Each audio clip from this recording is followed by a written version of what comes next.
Неделю назад вы голосовали за самую красивую девушку гарема Сулеймана. В общей сложности проголосовало более 3000 человек. Спасибо вам, друзья! По итогам голосования я обещала видео о победительнице нашего конкурса красоты и выполняю свое обещание.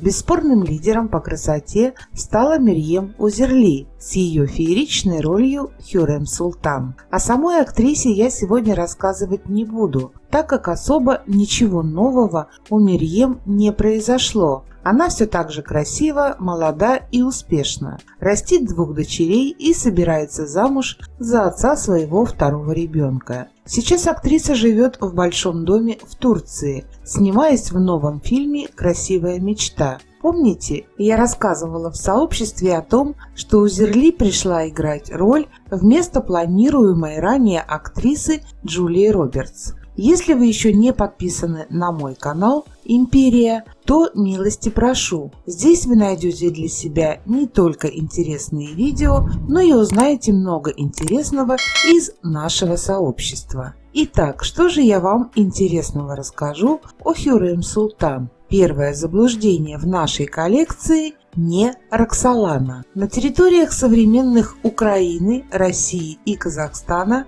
проживал древний кочевой народ сарматы. Античные писатели ввели обозначение для этого народа Роксоланы. Гораздо позже этим именем стали называть всех переселенцев с указанных земель. Но больше всего этот термин прижился в лексике турок, татар и некоторых европейских народов. Таким образом, обозначение Роксоланы указывало на место жительства человека и его этническую принадлежность. Первой обладательницей официального имени Роксоланы считается жена османского султана Сулеймана Великолепного. Это имя дал ей Ожье Гислен де Бузбек.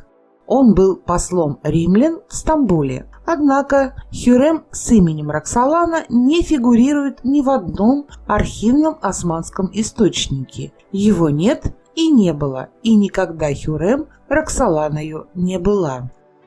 Не Лисовская. В древние времена фамилии людей указывали на местность, откуда человек был родом. А изначально, когда фамилий у людей вообще еще не было, человеку давали прозвище. Селясь среди людей из другой местности и получив прозвище, впоследствии к прозвищам добавлялись суффиксы, опять же в соответствии с территорией. Так получилась фамилия, которая сопровождала весь дальнейший род. Фамилия Лисовская, которую приписывают Хюррем, имеет корни славянских фамильных прозвищ, которые уходят глубоко в древность. Наиболее серьезно такая практика утвердилась изначально в Польше в начале XIV века. Представителей польской аристократии тогда называли шляхтичами мужчин и шляхтянка женщин. Так вот, Лисовский – это был древний дворянский род шляхтичей, которые имели даже свой герб. Венецианец Пьетро Брагадино утверждал, что Хюррем была украинкой, и гораздо позже было установлено, что Хюррем являлась дочерью православного священника с современных земель Украины. Начиная с середины XIV века и вплоть до XX века нынешние украинские земли принадлежали разным державам. Среди таковых было и Польское королевство. Но священники не являлись аристократией, а потому дочь священника не могла носить фамилию шляхты – Лисовская. Более того, фамилии на той земле имеют разнообразную морфологию. Основные суффиксы – ук, юг и янко.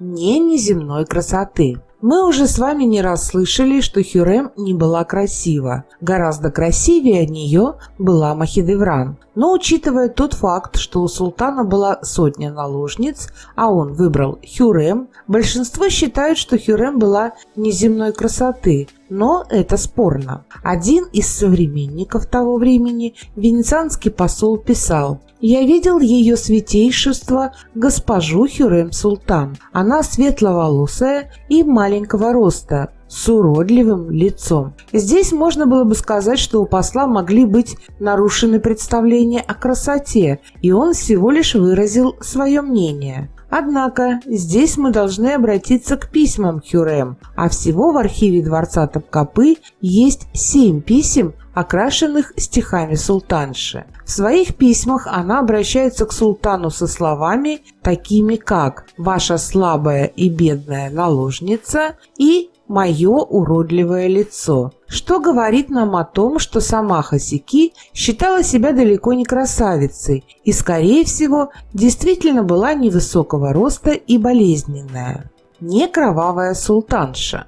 Рассказы о Хюррем приписывают ей жестокий нрав. Говорят, что она отправляла на казнь всякого, кто представлял для нее малейшую угрозу, от детей султана до простых рабынь. Существуют также рассказы о том, что Хюррем приказывала кастрировать каждого, кто не поклонялся ей, и для многих это было страшнее казни. Мужчины при дворе и по всей Турции не чувствовали себя в безопасности, предвосхищая гнев Хюррем за малейшую провинность. Она настроила Сулеймана против собственных детей, в результате чего тот казнил Мустафу и Баязида. Кроме этого, на пути к безраздельной власти над султаном Хюррем приложила все усилия, чтобы был казнен Ибрагим. У султана было очень много детей по всей Турции. Она приказала найти их всех и уничтожить. Так вот, все это неправда. Исторические архивы не содержат информацию о том, что Хюррем устраивала репрессии, но учитывая объем архивов по истории Османской империи,